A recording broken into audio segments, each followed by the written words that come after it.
121 आपको सब पता था कि मैं प्रेग्नेंट थी। वंदू की मां ने किसी तरह उन दोनों को शांत कराया, तभी वो दोनों एक दूसरे को जलती निगाहों से घूरते हुए इधर उधर चले गए। बचपन से जानते थे एक दूसरे को और बचपन से एक दुश्मन थे। उन दोनों के बीच लड़ाई मही ही शांत कराती थी। इधर मही के कमरे में मही मृत्युंजय के सीने से लगी सो रही थी और अभी परी यहाँ नहीं थे। उन दोनों को रात ही उनके पेरेंट्स के पास भेज दिया गया था। मृत्युंजय ने मही को अपनी बाहों में समेट रखा था। देखा जाए तो ये बड़ा ही प्यार नज़ारा था। मृत्युंजय की आंखों बंद थी मगर वो नींद में नहीं था। थोड़ी देर बाद वो उठ गया। वैसे तो सभी उठ चुके थे लेकिन मृत्युंजय की कमरे की तरफ उन्हें जगाने कोई नहीं आया था, क्योंकि मृत्युंजय ही चाहता था कि मही को प्रॉपर रेस्ट मिले। उसकी खुशी एक तरफ थी और हेल्थ एक तरफ, इसलिए मृत्युंजय की बदौलत ही मही आराम से अपनी नींद ले रही थी। मृत्युंजय के उठते ही मही ने पिलो को अपने आगोश में समेट लिया। ये देखकर मृत्युंजय ने अपने दांत पीस लिया मगर फिर भी उसने खुद को शांत किया और वॉशरूम की तरफ चला गया। थोड़ी देर बाद वो रेडी होकर कमरे से बाहर आ गया। उसके जाते ही थोड़ी देर बाद मही उठ गई।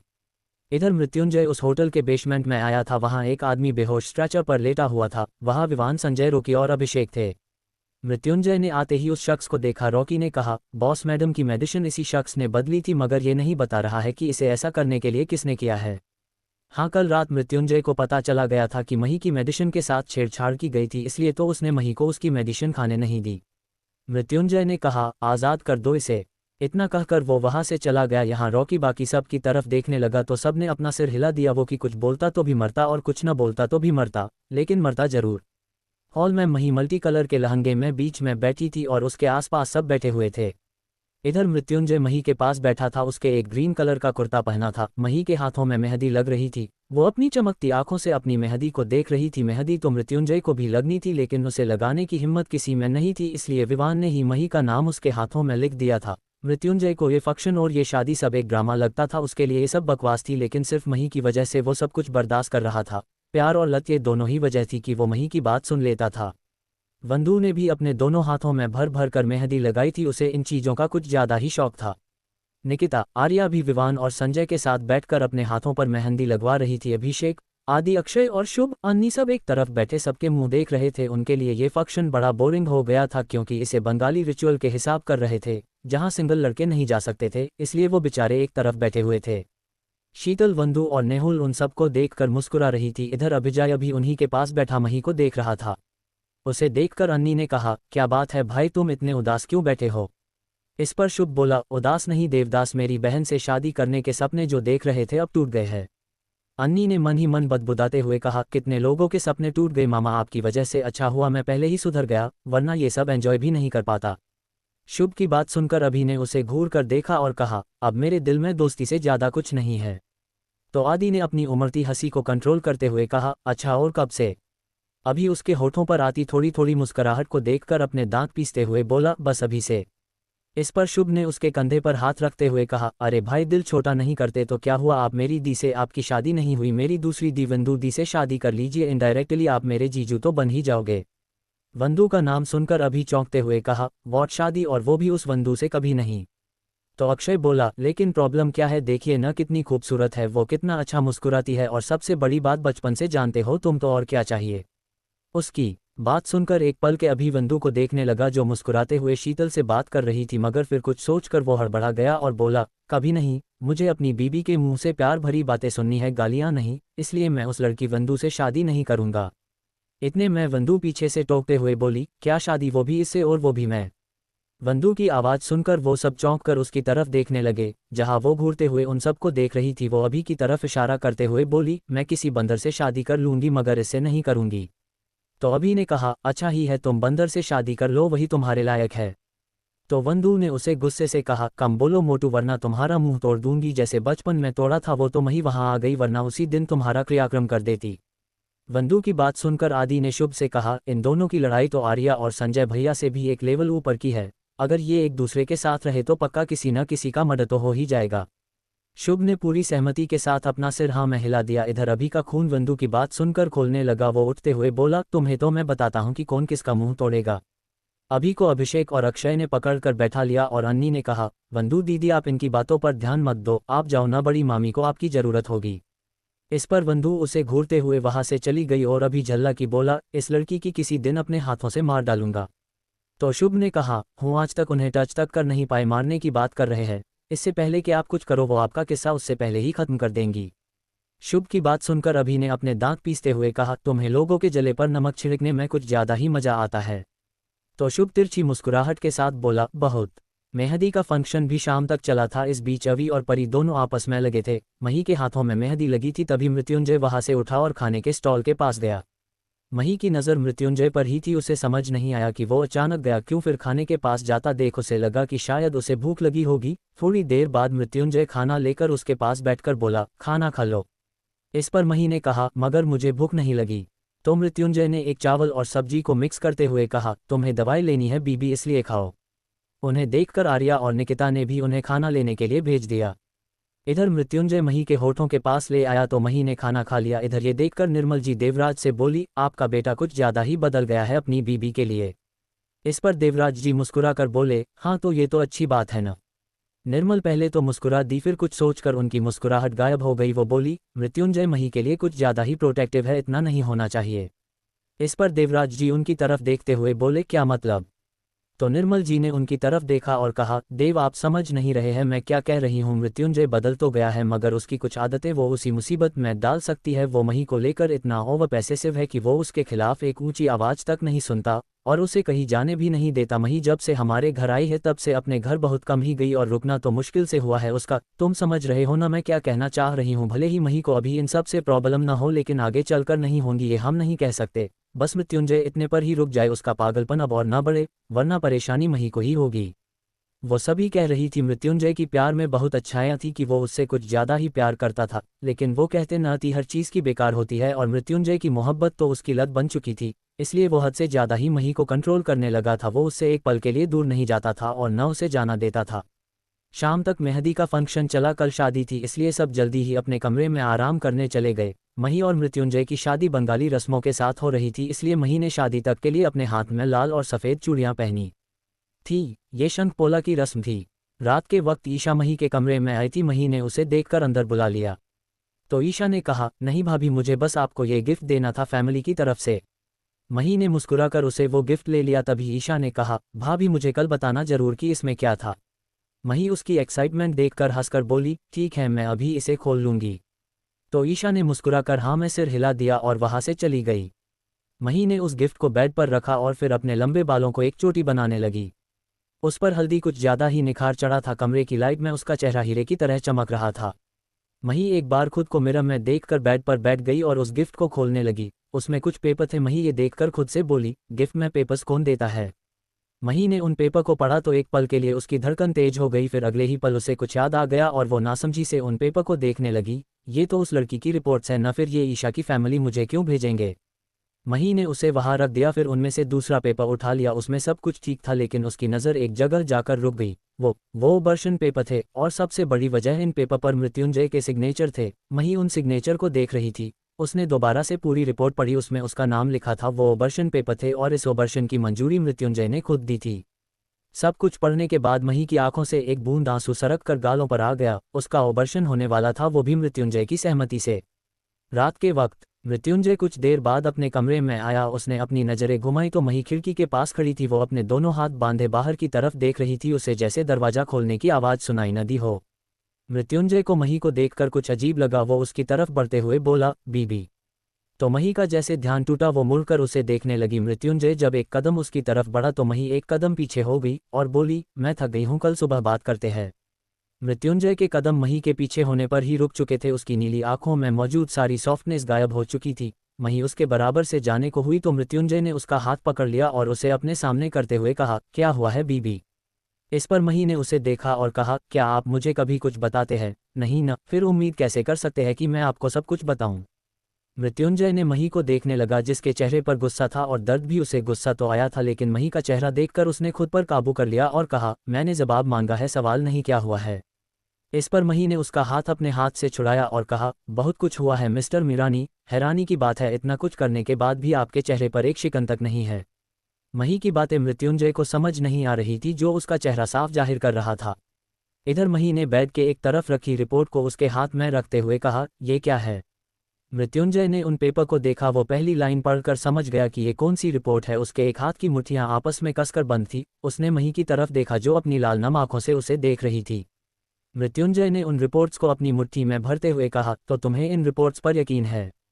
तो मही ने अपने आंसुओं को जब्त करते हुए कहा, क्यों नहीं होना चाहिए। ठीक है, तो आप अपना सच बताइए, कह दीजिए ये साइन आपके नहीं है, इसमें जो मेरा नाम लिखा है वो स्टाफ ने गलती से लिख दिया, या और कोई बहाना, कोई झूठ सुना दीजिए। यकीन मानिए मैं कोई सवाल नहीं करूंगी आपसे और कभी नहीं करूंगी।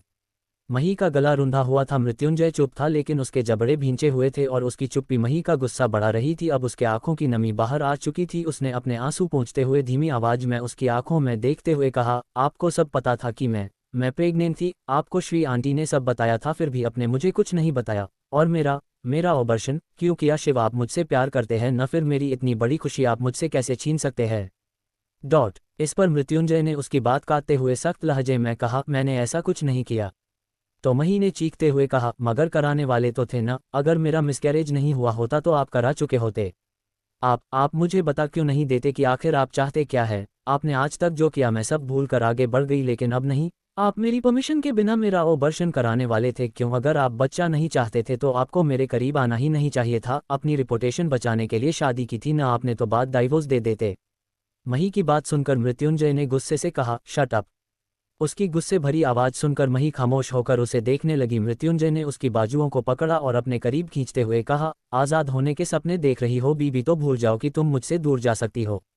मही शायद इस वक्त गुस्से में थी, इसलिए उसे मृत्युंजय की कही किसी बात का ज्यादा फर्क नहीं पड़ रहा था। वो उससे कुछ कहने ही वाली थी कि तभी अचानक उसे कुछ अजीब लगने लगा। वो मृत्युंजय से छूटकर वॉशरूम की तरफ चली गई। मही के जाने के बाद मृत्युंजय ने गुस्से से टेबल पर रखा शोपीस जमीन दे मारा।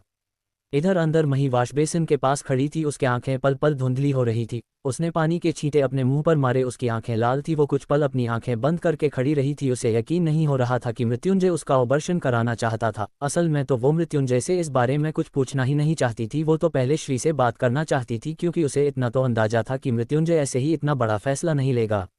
लेकिन मृत्युंजय के पूछने पर वो खुद पर कंट्रोल नहीं कर सकी। उससे ये बात बर्दाश्त नहीं हो रही थी कि मृत्युंजय अपने खुद के बच्चे को मारने के बारे में सोच सकता है। अगर उसे बच्चा नहीं चाहिए था तो वो उससे एक बार बात तो करता, लेकिन उसने कुछ नहीं कहा और उसने हर बार उससे सच छुपाया था। वो तो एक पल की खुशी महसूस तक नहीं कर पाए। ये सब सोचते हुए वो फुट फुट कर रोने लगी। इधर बाहर मृत्युंजय अपने बालों को हाथ से पीछे करते हुए अपना फ़ोन निकाल कर किसी को कॉल लगाकर बोला, बेसमेंट में लेकर आओ उसे।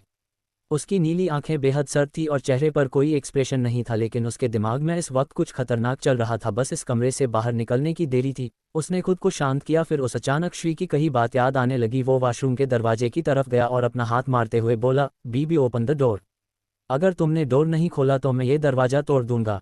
अंदर से मही कुछ नहीं बोली। वो अब रो नहीं रही थी, लेकिन उसके आंसू फिर भी बह रहे थे। लेकिन जैसे ही उसने मृत्युंजय की आगे की बात सुनी तो वो गहरी सांस लेकर एक बार फिर पानी से अपना चेहरा धोकर दरवाजे की तरफ बढ़ गई।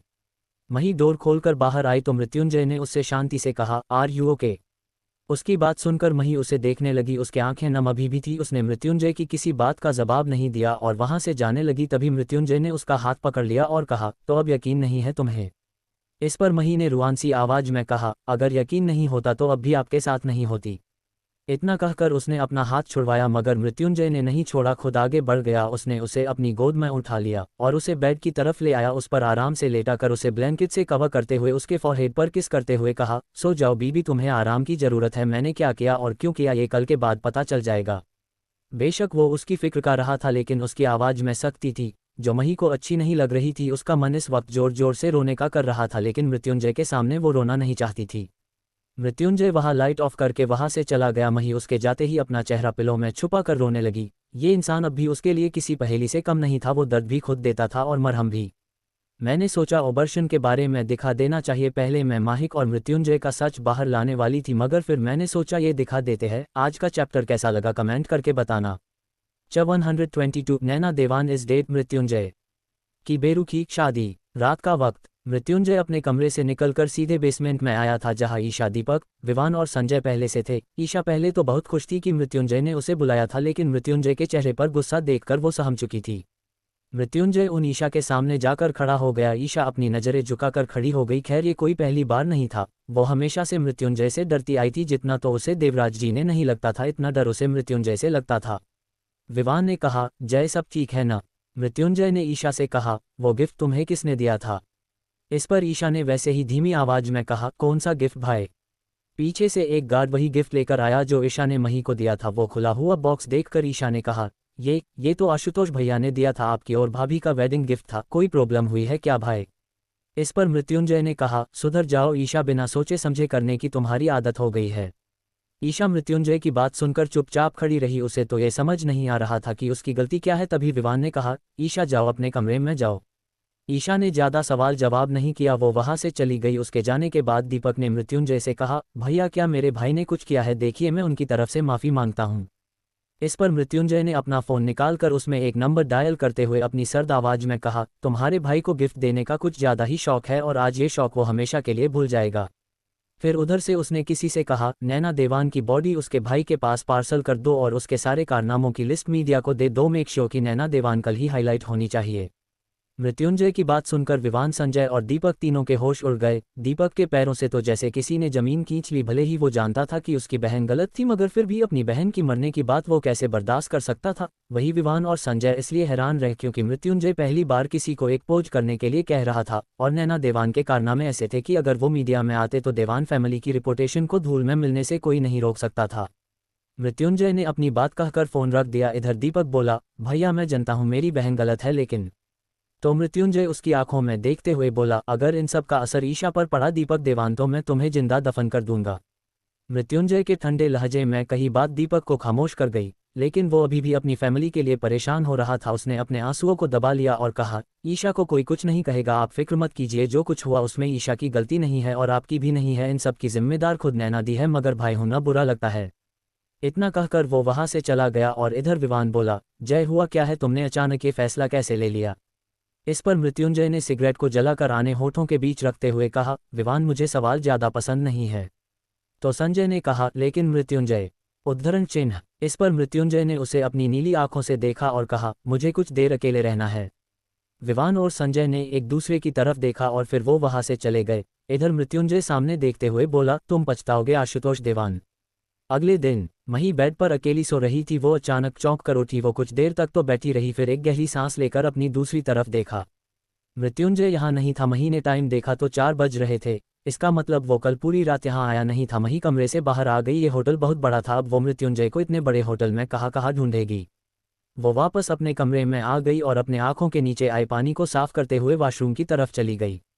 थोड़ी देर बाद निकिता मही को बुलाने आई थी। मही उसके साथ हाल में आ गई जहां मृत्युंजय पहले से बैठा था। वह बाकी सब भी थे। मही ने उसे देखा, लेकिन मृत्युंजय की नज़र पड़ने से पहले ही हटा लिया। मही को उसके पास ही बैठाया गया। फिर उन दोनों को भीगे चावल के साथ दही खिलाया गया था और इसके बाद उन दोनों को शादी तक फास्ट रखना था। अब मही तो रख नहीं सकती थी, इसलिए सिर्फ मृत्युंजय ने ही रखा था। आज दिन के वक्त बंगाली रस्मों के साथ और शाम को हिंदू रीति रिवाजों के साथ शादी होनी थी। काम ज़्यादा था और वक्त कम था, इसलिए सब कुछ जल्दी जल्दी हो रहा था। वैसे तो सारा काम स्टाफ संभाल रहा था, मगर बहुत सारी ऐसी चीज़ें थी जो खुद उन लोगों को देखनी होती थी। मही एक कमरे में बैठी थी। उसने एक साड़ी पहन रखी थी। शमिता और मौसमी पैरों में पायल डाल रही थी, जो एक रस्म थी। बाकी सब लेडीज़ भी यहाँ मौजूद थी। कल तक जो चमक मही के चेहरे पर नजर आ रही थी वो आज नहीं थी और ये कुछ लोग नोटिस कर चुके थे। निर्मल और शालिनी जी को लगा कि शायद मही थक गई है, क्योंकि वो उसकी हेल्थ कंडीशन ही ऐसी थी। वही श्री को भी कुछ अजीब लगा। उन्हें शादी के बाद मही से बात करने का सोचा। उससे पहले वो मृत्युंजय से बात करना चाहती थी कि मही को हुआ क्या है। और अपर्णा वो भी मही को देख रही थी, जो चुपचाप बैठी हुई थी और बस फीका से मुस्कुरा रही थी। खैर, इस रस्म के बाद मही को रेडी होने के लिए कह दिया और सब बाहर आ गए, लेकिन अपर्णा नहीं गई। वो मही के पास बैठकर उसकी पायलों को ठीक करने लगी। मही अपर्णा जी को देखने लगी। वो अब उनसे पहले की तरह बेफिक्र होकर बात नहीं कर पाती थी। उसे झिझक महसूस होती थी, जिसकी वजह खुद अपर्णा ही थी। अपर्णा ने उसकी पायल ठीक करते हुए उससे पूछा, तुम खुश तो हो ना? इस पर मही उन्हें देखने लगी। उनकी बातों में मही के लिए फिक्र साफ दिखाई दे रहा था। तभी अपर्णा जी ने आगे कहा, आज तुम उदास नजर आ रही हो, क्या तुम्हारी जमाई बाबू से बहस हुई है? तुम खुश तो हो ना इस शादी से? इस पर मही ने हाँ में सिर हिला दिया, मगर न जाने क्यों वो उसके इस जवाब से सेटिस्फाइड नहीं हुई। उन्होंने मही का चेहरा अपनी तरफ करते हुए कहा, मही जो करना अपनी मर्जी से करना। भले ही तुम्हारी शादी हो चुकी हो, लेकिन अगर तुम खुश नहीं हो तो तुम इस रिश्ते के लिए न कर सकती हो। हम में से कोई भी तुमसे कोई सवाल नहीं करेगा। तुम बाहर तभी आना जब तुम इस शादी को लिए तैयार हो। इतना कहकर वो बाहर चली गई। मही उन्हें जाता देखती रही। उसकी आंखें नम थी। वो पहली बार उससे इतनी प्यार से बात कर रही थी। फिर इनका बहना तो जायज़ था, लेकिन इस बात की खुशी से ज़्यादा उसे कल की बात का दुख ज़्यादा था। वो भूलना चाहती थी मगर भुला नहीं पा रही थी। दिल और दिमाग आपस में उलझे हुए थे। मृत्युंजय के बारे में कोई राय बनाने से तो उसके दिमाग ने हार मान ली, क्योंकि वो केयर भी करता था और फिर अपनी बेरुखी से तोड़ भी देता था। उस पर एक खरोच तक नहीं आने देता था, लेकिन उसके आंसुओं की वजह भी जरूर बन जाता था। हालांकि वो खुद भी तो उससे बात नहीं करना चाहती थी, वो चाहती नहीं थी कि मृत्युंजय उसके सामने आए, लेकिन फिर उसका रात भर उसका बाहर रहना भी उसे बर्दाश्त नहीं हो रहा था। मही के सिर में अब दर्द हो रहा था। उसने अपने पैरों को सोफे पर समेटकर अपनी आंखें बंद करके सोफे पर रख ली, मानो मन ही मन कुछ तय कर लिया हो।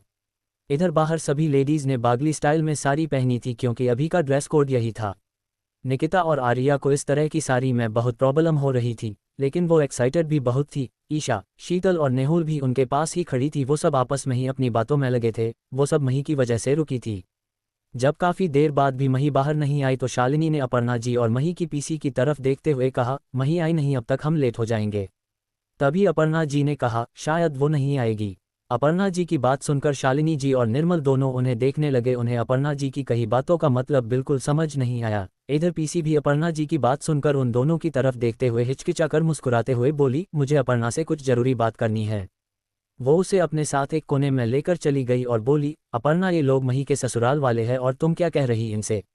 इस पर अपर्णा ने कहा, वही जो मही चाहती है। उन्होंने अभी इतना ही कहा था, तभी नंदिता ने उन्हें आवाज दी, माँ मही आ गई, चले।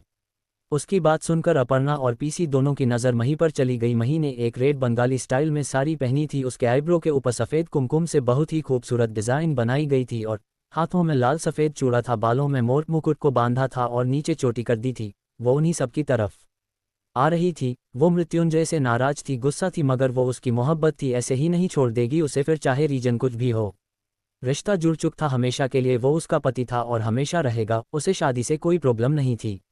उसे देखकर पीसी मुस्कुरा दी और अपर्णा से बोली, तुम्हें यहाँ नहीं, मंडप के पास होना चाहिए, बोरोन की रस्म करनी है। इस पर अपर्णा उसे देखने लगी और बोली, मैं। वो उसके कुछ कहने से पहले ही समझ गई कि अपर्णा क्या कहना चाहती है। उन्होंने कहा, ये रस्म दुल्हन की माँ करती है और मही ने हमेशा तुम्हें श्रेया की जगह दी है, इसलिए अब ये जिम्मेदारी है, जाओ, वहाँ सब इंतजार कर रहे होंगे। अपर्णा जी हाँ, मैं सिर हिलाकर वहाँ मृत्युंजय के पास आ गई। मृत्युंजय ने क्रीम कलर की शेरवानी पहनी थी जिस पर कंधे की तरफ एम्ब्रॉयडरी डिज़ाइन बनी हुई थी। मृत्युंजय को मंडप पर आने से पहले बोरबोरोन की रस्म करनी थी। ये रस्म अपर्णा जी कर रही थी, क्योंकि मही और शुभ दोनों ही उन्हें अपनी मां मानते थे। इसमें शंख बजाया जाता था, फिर पानी और मिठाई खिलाई जाती थी। इसके बाद वो मृत्युंजय को वहां लेकर आई जहां हवन कुंड रखा हुआ था। उसके ऊपर ही एक बड़ा सा झूमर लगा था जिसकी रोशनी में नीचे लगा मंडप और भी चमक रहा था। वह आसपास चेयर पर सोफे पड़े थे। मंडप बहुत बड़ा था। वह उसके नीचे 2-3 सीढ़ियां थी। मृत्युंजय खड़ा हुआ था क्योंकि अब 7 पाक की रस्म होनी थी। इधर मही एक लकड़ी के पटले पर बैठे थी। उसका चेहरा 2 पत्तों के बीच छुपा हुआ था और वो उसके तीनों भाई एक एक तरफ से पकड़े हुए थे। उन तीनों ने ऐसे ही मृत्युंजय के इर्द गिर्द 7 चक्कर लगवाए। मीरानी फैमिली सारी रस्मों को बड़े इंटरेस्ट के साथ देख रही थी, क्योंकि वो ऐसा कुछ पहली बार देख रहे थे। दादा मोशाय और दादू दोनों ही बहुत खुश थे। ये तो उनका सपना था जो अब हकीकत बनने जा रहा था। वैसे भी रोने का कोई तुक नहीं बनता था, क्योंकि शादी तो उसकी पहले ही हो चुकी थी। मृत्युंजय को मही चेहरा बिल्कुल नजर नहीं आ रहा था, सिवाय उसकी मेहंदी से रची उंगलियों के अलावा जिनसे वो उन पत्तों को पकड़े हुई थी। 7 फेरे के बाद वो तीनों उसे मृत्युंजय के सामने लेकर खड़े हो गए। अब मही पत्तों को अपने सामने से हटा दिया। मृत्युंजय की बेचैन नजरों की जैसे सुकून मिल गया। वही मही वो नजरें नीचे करी हुई थी। वो मृत्युंजय को एक नज़र देख तक नहीं रही थी। शुभ और उन दोनों ने उसे नीचे उतार दिया। फिर मृत्युंजय और शुभ दोनों ने अपना हाथ आगे कर दिया। मही ने पहले मृत्युंजय के हाथ की तरफ देखा, फिर शुभ के। उसने अपना हाथ शुभ के हाथ में रख दिया और ये बात मृत्युंजय को कुछ खास पसंद नहीं आई, मगर तभी मही ने अपना दूसरा हाथ उसके हाथ में रख दिया। एक पल के लिए तो उसका मन लिया कि वो भी मृत्युंजय की तरह ही उससे रुख मोड़ ले, जैसे वो रात को नहीं आया था वैसे वो भी उसे इग्नोर कर दे, मगर फिर दिल के हाथों मजबूत कर नहीं पाए। वही मृत्युंजय को अब भी वो बात खली थी कि मही ने शुभ का हाथ पहले पकड़ा था। भले ही उसने शुभ को एक्सेप्ट कर लिया हो, मगर फिर भी मही के मामले में वो बहुत जिद्दी था। उसकी हर एक पहली चीज़ पर वो अपना हक समझता था। यहाँ मृत्युंजय के हालातों से अनजान मही खड़ी हो गई। फिर माला बेडोल की रस्म थी। वंदू ने उन दोनों को फूलों की माला दे दी थी। मृत्युंजय उसे माला पहनाने वाला था कि तभी शुभ और बेनोई ने मही को अपने कंधे पर उठा लिया। मही चौंक गई और मृत्युंजय उन दोनों को घूरने लगा। तभी शुभ ने कहा, इतनी भी जल्दी क्या है जीजू, जरा थोड़ी मेहनत कीजिए। तभी दादा मोशाय बोले, मृत्युंजय, अपने सालों को नेक देना होगा तुम्हें, तभी तुम्हारी बीबी तुम्हें वापस मिलेगी, वरना तो ये शादी भूल जाना। बाकी सब तो उनके इस मजाक पर हंसने, लेकिन कुछ लोग जानते थे कि उन्होंने ये मजाक तो बिल्कुल नहीं किया था। मृत्युंजय ने उन्हें देखा। वो तिरछी मुस्कुराहट के साथ उन्हें देख रहे थे। ये उसे प्रोवोक करने का एक मौका नहीं छोड़ते थे और मृत्युंजय को फिर भी शांत रहना पड़ता था, सिर्फ मही की वजह से। यहाँ देवराज जी ने आगे बढ़कर शुभ और बनाए को उनका नेक दिया तो उन दोनों ने मही को नीचे उतार दिया। मृत्युंजय ने वरमाला मही के गले में डाल दिए। अब बारी मही की थी, लेकिन मुसीबत ये थी कि मृत्युंजय मही से लंबा था और ऐसे में मही के लिए माला डालने में मुश्किल थी।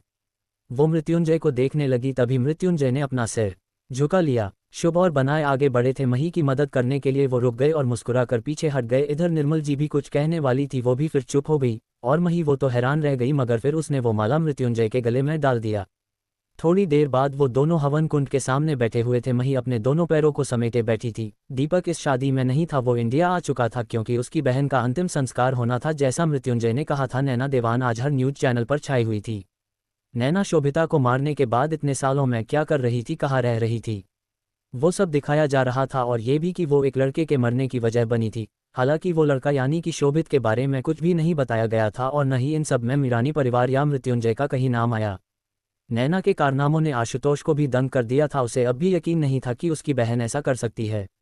इस न्यूज का असर उसके बिजनेस पर भी पड़ रहा था, मगर फिलहाल वो नैना के जाने के गम में इतना खोया हुआ था कि उसने इन सब पर ध्यान ही नहीं दिया। कोई और भी था जो ये न्यूज सुनकर परेशान था। उसकी परेशानी की वजह नैना का मरना नहीं बल्कि उसका अचानक मरना था। इधर मृत्युंजय को इन सारी बातों की खबर थी। वो सिर्फ नैना को मारने वाला था, मगर आशुतोष को जैसे उसकी शराफत मंजूर ही नहीं थी, इसलिए उसे मृत्युंजय से एमएम बनने पर मजबूर कर दिया। हवन कुंड की जाती अग्नि के सामने दोनों बैठे हुए थे। पंडित जी ने उन दोनों फेरे लेने के लिए उठाया। मही और मृत्युंजय खड़े हो गए। ज़्यादा देर तक बैठे रहने की वजह से मही के पैर शायद अकड़ गए, इसलिए एकदम से उठकर वो थोड़ा लड़खड़ा गई। ठीक उसी वक्त मृत्युंजय ने उसे पकड़ लिया। अगर वो सही वक्त पर उसे न पकड़ता तो मही इस हवन कुंड की अग्नि में होती। सभी डर की उसी तरफ भागे। अपर्णा जी और शुभ तो लगभग पहुंच ही चुके थे, मगर उससे पहले ही मृत्युंजय ने उसे पकड़ लिया। मही खुद भी तो डर गई थी। उसने नजरें घुमाकर मृत्युंजय को देखा जो गुस्से से उसे देख रहा था। मृत्युंजय ने धीमी और गुस्से भरी आवाज में कहा, तुम ठीक से खड़ी नहीं हो सकती बीबी। मही जो पहले ही उससे नाराज बैठी थी, उसे मृत्युंजय की बात सुनकर बुरा लगा। उसका गला रुंध गया। वो पहले ही कम परेशान नहीं थी और अब मृत्युंजय का गुस्सा देखकर उसे अंदर ही अंदर रोना आ रहा था। वो इतनी भी कमजोर नहीं थी कि किसी की जरा सी बात पर रोने लगे, मगर मृत्युंजय वाकई उसे बहुत इफेक्ट करता था। वही मृत्युंजय ने बिना सोचे समझे उसे अपनी गोद में उठा लिया। मही ने चौंक कर उसे देखा। उसकी आंखों में नमी आई ही थी कि वो आंखों में ही रह गई। वो पीछे खड़े बाकी सबकी तरफ देखने लगी। मही ने उससे कहा, मैं खुद से चल सकती हूँ, मुझे नीचे उतार दे प्लीज। मृत्युंजय ने उसे अपनी वार्निंग भरी नजरों से देखा तो मही चुप हो गई। कुछ पहले की नाराजगी अब शर्म में बदल चुकी थी। उन दोनों ने ऐसे ही 7 फेरे लिए। फेरों के बाद सिंदूर दान की बारी थी। दादा मोशाई की तरफ से आया हुआ सिंदूर अपर्णा ने मृत्युंजय के आगे कर दिया। मृत्युंजय ने उसमें से सिंदूर लेकर मही की मांग में भर दिया। एक पल के लिए मही को अपनी पहली शादी की याद आ गई। उस वक्त मृत्युंजय सिंदूर से उसका पूरा माथा लाल कर दिया। कितने गुस्से में था वो उस वक्त, बिल्कुल खूंखार शेर की तरह, और अब कितना शांत है। इस बीच एक पल के लिए इन दोनों की नजरें मिली भी थी, मगर फिर मही ने हटा ली। सिंदूर लगाते ही वंदू ने मही के सिर को एक लाल चुनर से ढक दिया। 123 ग्रैंड वेडिंग ओबर्शन का सच, मही के सामने पछतावा। शादी पूरी हो चुकी थी, अब शाम की तैयारियां चल रही थी। इधर मही कमरे में अकेली थी। तभी वहां श्री आ गई। वो मुस्कुराते हुए मही के पास आई, मगर मही को उन्हें देखकर कोई खुशी नहीं हुई और शायद ये बात श्री ने नोटिस कर ली। वो मही के पास बैठते हुए बोली, तुम ठीक हो? इस पर मही ने हाँ में सिर हिला दिया। तभी श्री ने कहा, मही खुद को ज़्यादा परेशान मत करो, तुम्हारा ऑपरेशन करना जरूरी था। मही उन्हें देखने लगी। उन्हें कैसे पता चला? जाहिर है कि ये सब उन्हें मृत्युंजय ने जो उनके हॉस्पिटल में जो कारनामे किए हैं उनकी वजह से पता चला।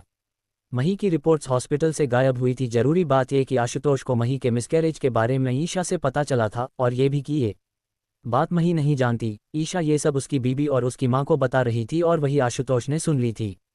और घर में सबको ये भी पता था कि मही की हेल्थ की वजह से मृत्युंजय उसका ऑपरेशन कराना चाहता था, जो कि श्री ने ही उन्हें बताई थी। इधर बुआ दादी इतना सब जानते हुए भी मजबूर थी कि वो मही को कुछ नहीं बता सकती थी, और इस बात का मलाल उन्हें बहुत था। मगर जब आशुतोष से मिली तो उन्होंने उसे नैना को छुड़ाने के लिए देवराज से मिलने को कहा था। ये बात भी उससे कही थी कि वो ऑपरेशन वाली रिपोर्ट ले जाकर मही को दे दे। इस बात का फायदा उठाकर अपनी बहन को छुड़ा सकता है। मगर उस वक्त आशुतोष ने मना कर दिया। बुआ दादी खुद ये काम नहीं कर सकती थी, क्योंकि वो मृत्युंजय को बहुत अच्छे से जानती थी कि अगर उसे पता चला तो वो उनके साथ उनकी पूरी नस्ल ही खत्म कर देगा। इसलिए उन्होंने आशुतोष के जरिए ये काम करने का सोचा। मगर आशुतोष को मृत्युंजय की बात याद आ गई। उसने मही को सिर्फ डराया था तो ही मृत्युंजय ने उसके साथ लगभग उसके पूरे परिवार को खतरे में डाल दिया था। इसलिए वो मही को बीच में लेकर आना नहीं चाहता था। मगर जब उसकी काफ़ी कोशिशों के बाद भी नैना उसे नहीं मिली तो उसने ये कदम उठाया था। वही श्री को ये बात अपने हॉस्पिटल से पता चली थी। इस वक्त उसके हॉस्पिटल में मृत्युंजय मीरानी नाम की तबाही आई हुई थी। उसका पूरा स्टाफ परेशान था, क्योंकि उन्हीं की गलती की वजह से मही की रिपोर्ट्स गायब हुई थी। सब डरे हुए थे और बस दुआ कर रहे थे कि कोई तो उन्हें बचा ले। बस इसलिए श्री मही से बात करने आई थी, क्योंकि मही ही थी जो फिलहाल इस तबाही को काबू कर सकती थी। मही तुम इस वक्त बहुत हैवी डोज ले रही हो और थेरेपी भी, और ऐसी हालत में अगर तुम अपनी प्रेगनेंसी कंटिन्यू नहीं कर सकती थी, तुम्हारे नर्वस सिस्टम बहुत वीक है और इसीलिए तुम थेरेपी लेती हो। तुम्हारे सर्जरी के कुछ महीने बाद हमें ये बात पता चली थी मगर तुम्हें नहीं बताई थी। तुम्हारी दवाई मिस करने की वजह से तुम्हारी बॉडी उस कंडीशन में नहीं थी कि प्रेगनेंसी झेल पाओ, पहले न सही तो डिलीवरी टाइम पर कॉम्प्लिकेशन हो सकती थी। बस इसलिए मृत्युंजय तुम्हारी प्रेगनेंसी टर्मिनेट कराना चाहता था, मगर इससे पहले हम कुछ करते तुम्हारा मिसकैरेज हो गया। वो कुछ पल शांत रहकर बोली। मही जब मैंने ये बात मृत्युंजय को बताई थी तो पहले शॉक्ड हो गया था। मैंने उसकी आंखों में चमक देखी थी, बिल्कुल वैसी जैसी तुम्हारे सामने आने पर मृत्युंजय की आंखों में होती है। वो ठीक से खुश हो पाता उससे पहले मैंने उसे सब कुछ बता दिया। मृत्युंजय बस तुम्हें नहीं खोना चाहता और इसलिए मैं तुमसे कहूंगी तुम जब तक ठीक नहीं हो जाती तब तक के लिए बच्चे का ख्याल दिमाग में मत लाना। ठीक हो जाओ फिर तुम कंसीव कर सकती हो। अब तुम आराम करो, मैं चलती हूँ और प्लीज़ कोई फालतू बात दिमाग में मत लाना। इतना कहकर वो जाने लगी तो मही ने कहा, मैं ठीक तो हो जाऊंगी ना। इस पर श्री ने मुस्कुराकर कहा, बहुत जल्दी, इनफैक्ट तुम्हारी अभी की रिपोर्ट बहुत अच्छी आई है, तुम बहुत जल्दी ठीक हो जाओगी, बस खुद को पॉजिटिव रखो और मृत्युंजय को मना लो, वरना अगर वो गुस्से में ब्लास्ट हो गया तो शादी तो हो गई।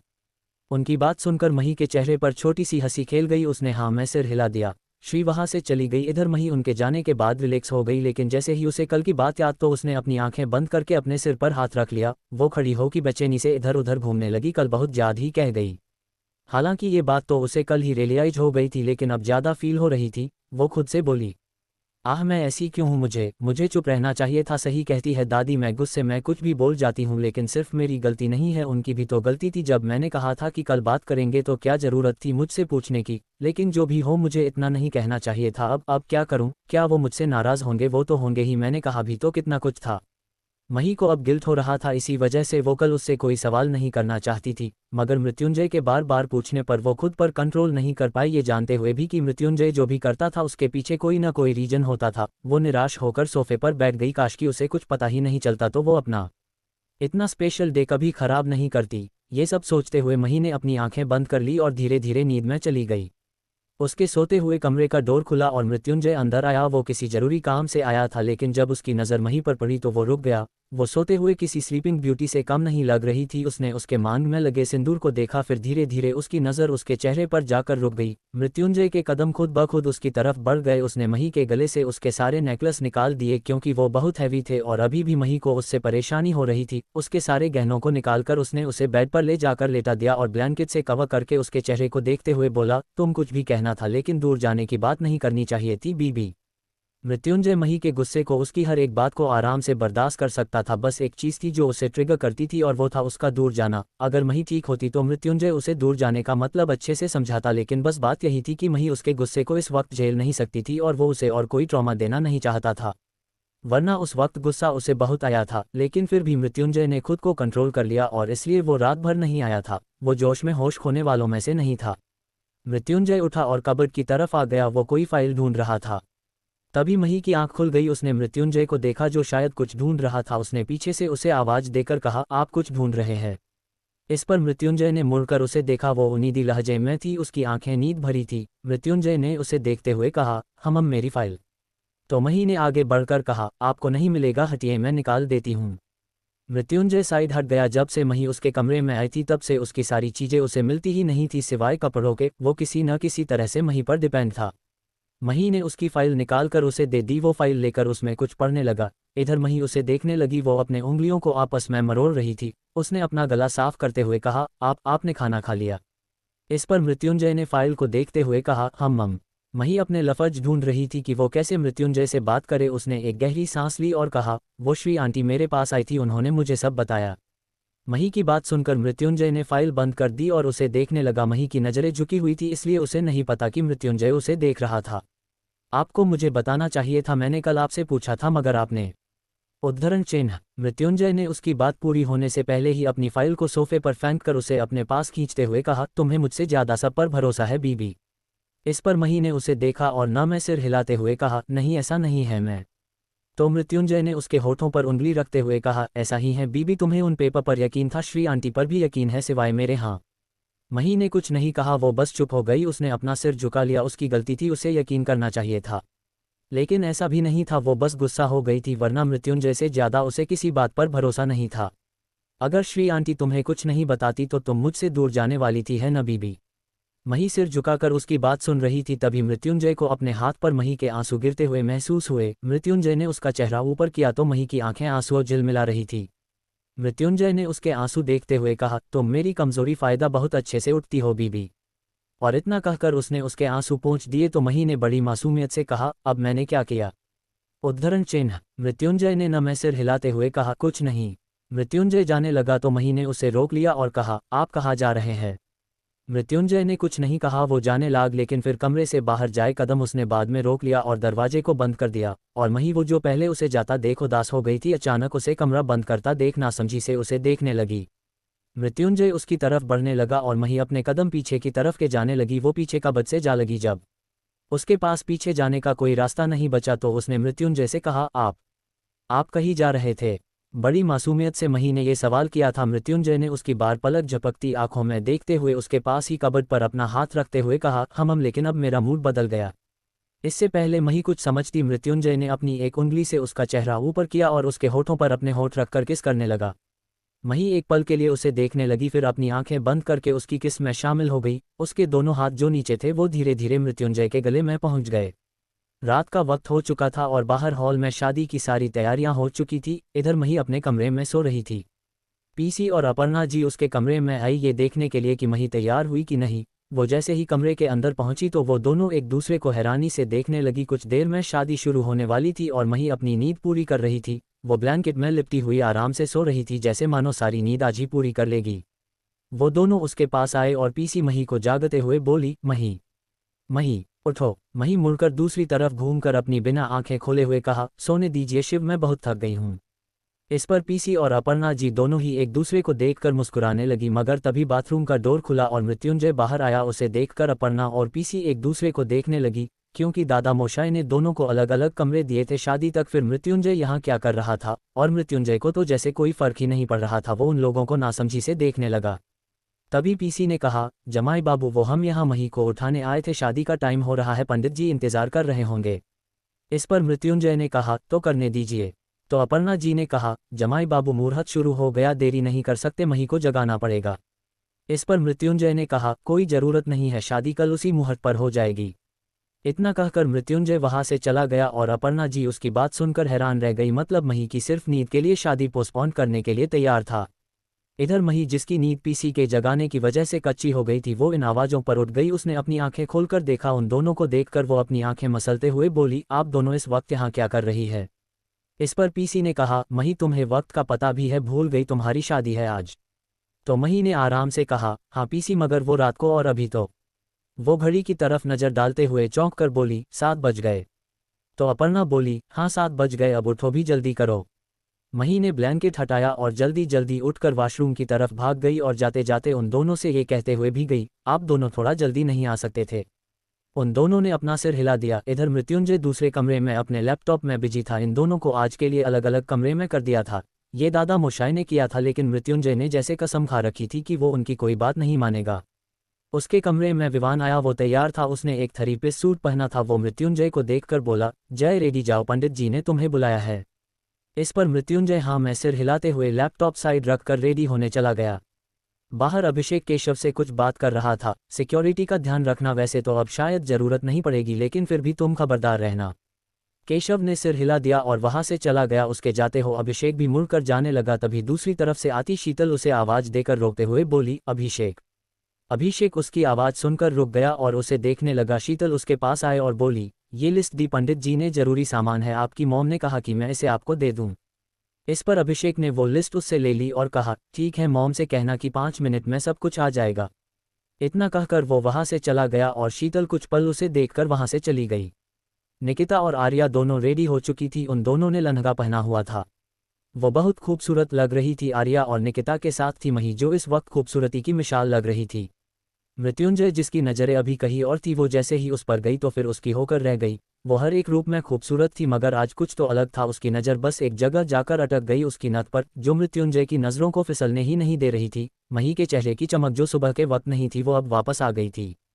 थोड़ी देर बाद मही और मृत्युंजय सोफे पर बैठे थे क्योंकि गिफ्ट सेरेमनी होनी थी। दादा मोशाय ने मृत्युंजय कई सारे तोहफे दिए थे और उसके बाद एक थाल जिसमें कई सारे नोट थे। ऐसा बंगाल में होता था कि घर के जमाई को शादी में या रिसेप्शन में थाल वजन के हिसाब से पैसे देने होते थे। दादू ने जब ये थाल मृत्युंजय को दी तो उसने लेने से मना कर दिया, तो दादू ने उससे कहा, मृत्युंजय बेटा ये रस्म है।